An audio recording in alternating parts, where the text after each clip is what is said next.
Hello, this is Christy, aka the Preacher, and I thought that I would share from this book.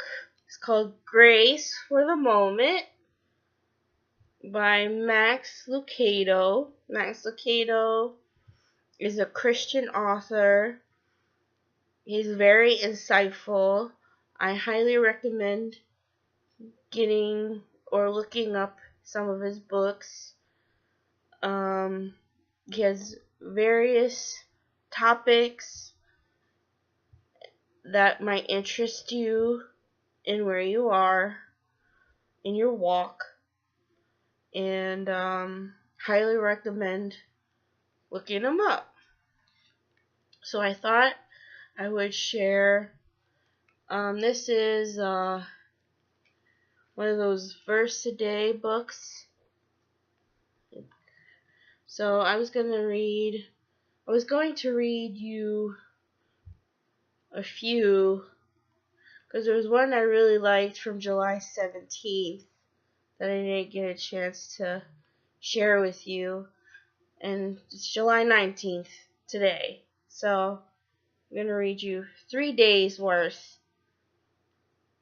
to get it in there. So it's going to be the verse and then what Max Lucado says about the verse.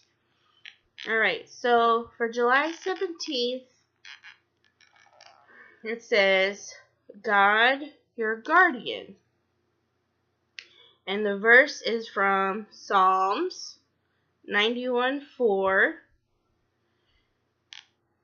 He will cover you with his feathers, and under his wings you can hide. And this is what Max Lucado says about the verse.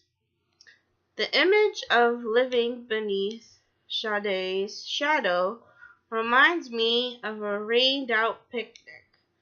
My college friends and I barely escaped a West Texas storm. So you from Texas, the ones that are watching who are from Texas can relate. When it pours, it pours.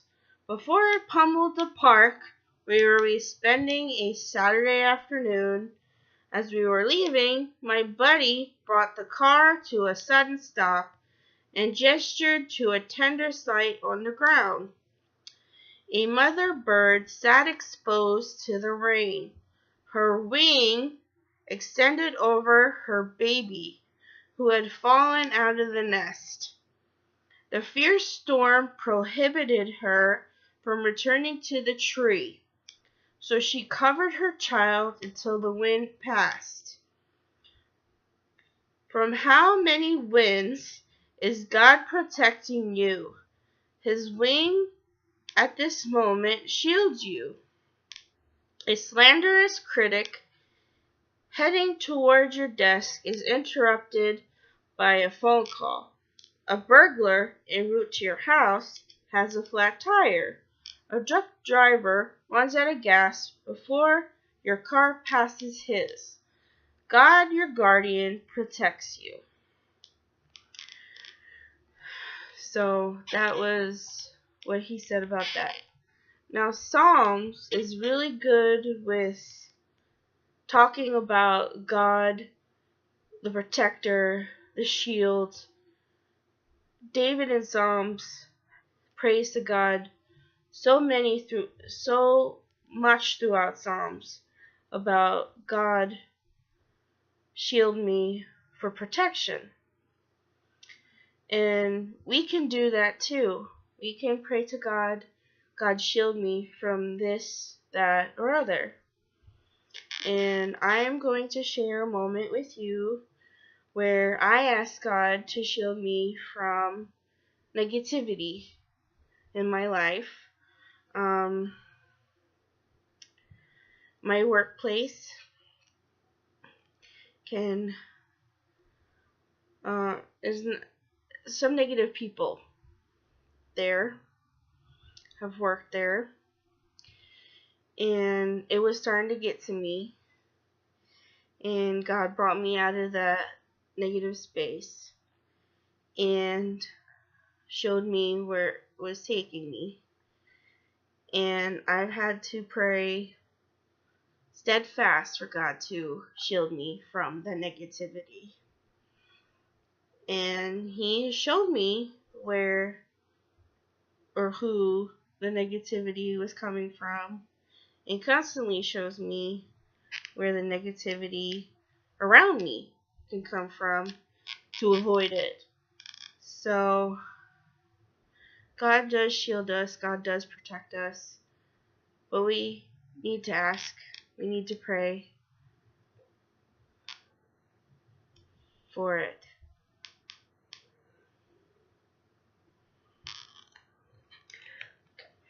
So for July 18th, it's contentment is the title on that one. And the verse is from Proverbs 21:21.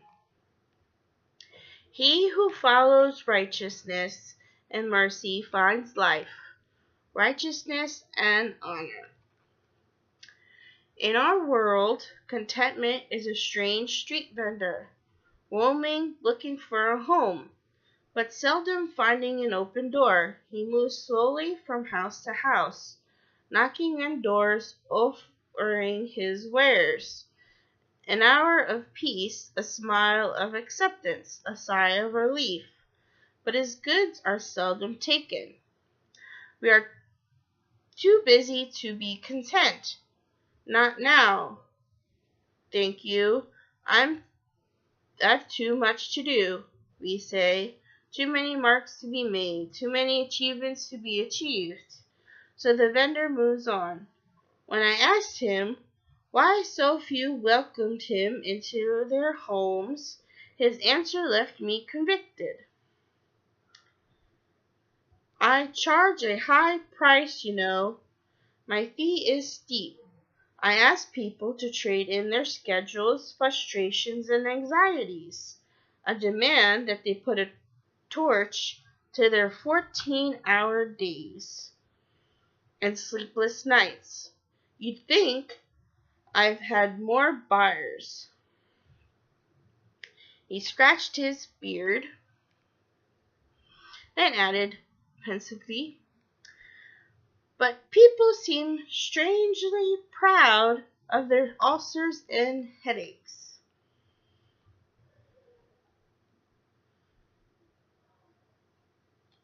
And then it has in italics, no wonder they call him the Savior.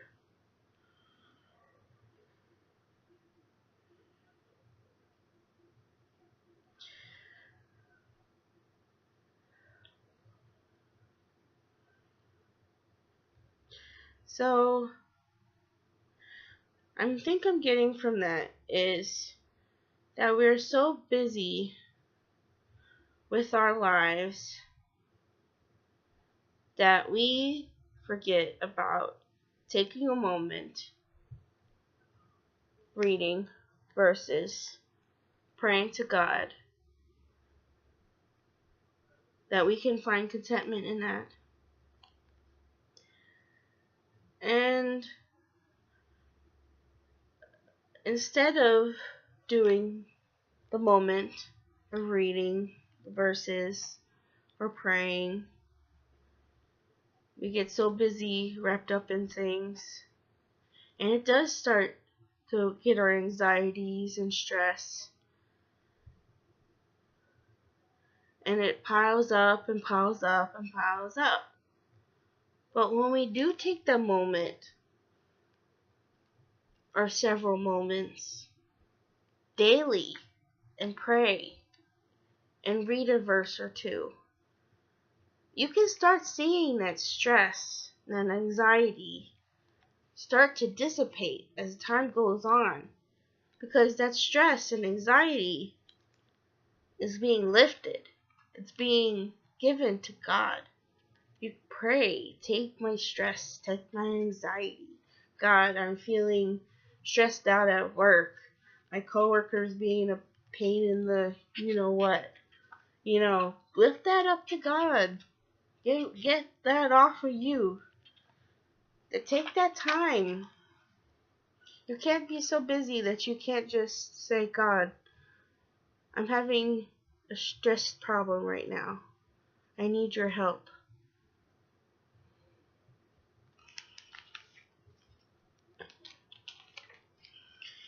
Okay, so for July 19th, which is today, my last one, it says, you make the choice. Which I think we should all know. God gave us free will, so we have choices to make in life. Our choices. Alright, so this is from Proverbs again, verse 4:23, chapter 4:23. Be careful what you think, because your thoughts run your life. Oh, jeez. Wow.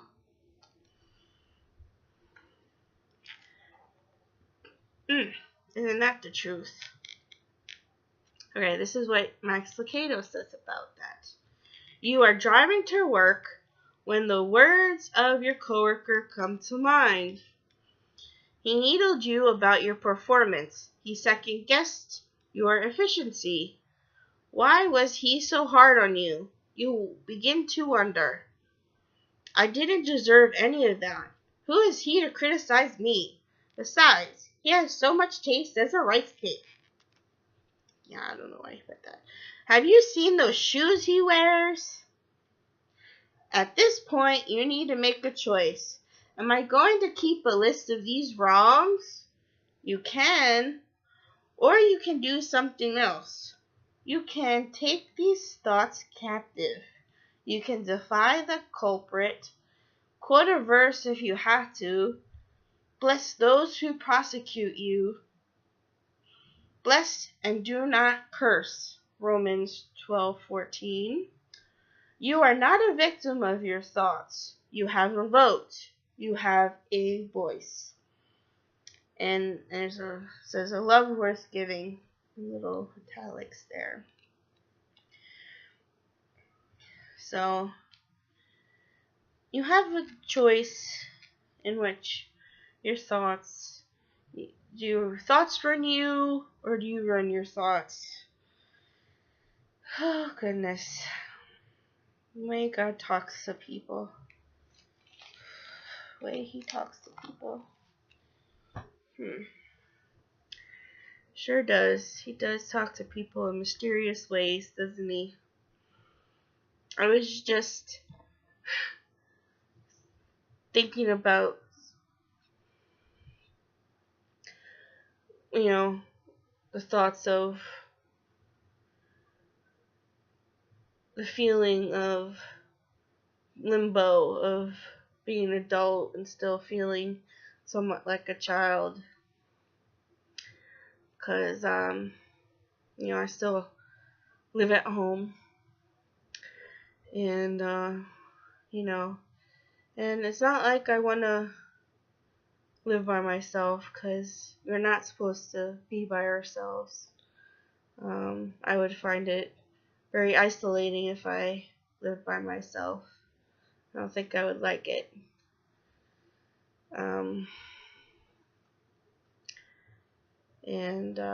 So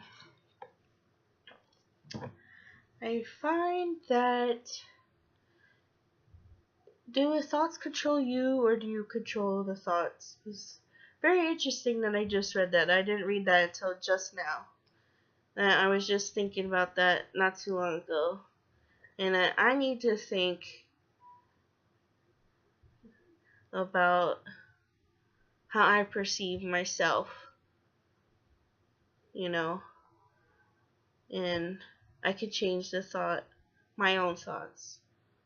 My parents are still going to see me as their child, whether I'm here or not. I'm not going to change. Whether I'm paying rent or not, I'm still going to be their child. And I have to figure out how adult I really am myself. And that's all I can do. I have to change my own thoughts on it. So, no, God just talks to me in weird ways. Talks to everyone in weird ways. Just talk to me right there. So,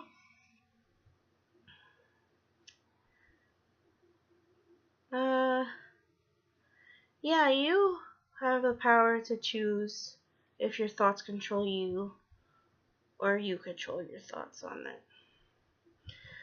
Are you going to let your thoughts, nasty thoughts about your coworker, ruin your relationship with your coworker?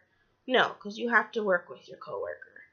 You can't come into work angry at your coworker. It's not going to work. It's just not. You have to make some kind of peace with it. For the sake of working together. So, I want to leave off with God bless you and your loved ones. And this is Christy, aka the Preacher, signing off.